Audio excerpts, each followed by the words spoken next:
L'euro est tout près de 1,40 $, son plus haut niveau depuis 2011. Axel de Tarlé, quelles conséquences cet euro très fort peut-il avoir? Et d'abord, pourquoi l'euro s'envole-t-il? Alors parce que l'euro est devenu une valeur refuge. Avec la crise ukrainienne, les monnaies d'Europe de l'Est sont attaquées. Et même au niveau mondial, les monnaies indiennes, turques ou brésiliennes inspirent moins confiance.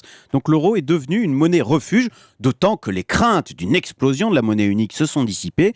Résultat, l'euro est passé en 2 ans de 1,20 $, enfin quasiment 1,20 $ à 1,40 $ aujourd'hui. Et quelles conséquences pour l'économie européenne? On sait que les industriels se plaignent beaucoup d'avoir un euro trop fort. Alors c'est évident, en 2 ans, l'euro a pris 15%, donc il est 15% plus cher, ce qui veut dire que nos exportations sont 15% plus chères. C'est Airbus, par exemple, à chaque fois qui explique que quand l'euro monte de 10 centimes, eh bien lui, Airbus, il perd 1 milliard d'euros. Alors c'est d'autant plus gênant qu'en ce moment, l'Europe et notamment la France, eh bien on veut relancer nos exportations, donc on le voit, l'euro joue contre nous. Et ça augmente le prix de nos produits, Voilà. évidemment. Alors ça a quand même des avantages, cette hausse de l'euro. Ça nous permet, par exemple, d'acheter le pétrole moins cher. Alors, vous avez raison, quand on a une monnaie forte, on est les rois du pétrole, on achète ce qu'on veut et pour pas cher. Donc oui, l'euro fort, l'avantage, c'est qu'il agit à la baisse sur les prix de l'essence, en fait, de tout ce qu'on importe, donc aussi des iPhones, les vêtements, les chaussures. Bon, c'est plutôt pas mal alors ça. Voilà, tout ça, ça devrait être pas mal, des prix bas. Mais même pas, là aussi, c'est une source d'inquiétude. Pourquoi ?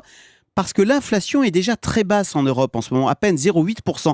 Et la grande crainte du moment, c'est que l'Europe bascule dans la déflation, c'est-à-dire une baisse durable des prix. Et ça vous pose quoi comme problème, la baisse des prix, Axel de Tarlé? Alors, c'est concret. Le résultat, c'est que vous n'achetez plus rien. C'est dans la tête que ça se passe. Si vous savez que les prix baissent, que faites-vous ? Vous attendez le mois suivant, puisque dans un mois, ce sera moins cher. Résultat, toute la consommation est bloquée. Donc, je vous fais un résumé. Pas d'exportation, pas de consommation avec l'euro fort. C'est pour ça que la Banque Centrale Européenne est décidée maintenant à agir pour faire baisser l'euro. 1, on l'a dit, ce serait bon pour nos exportations.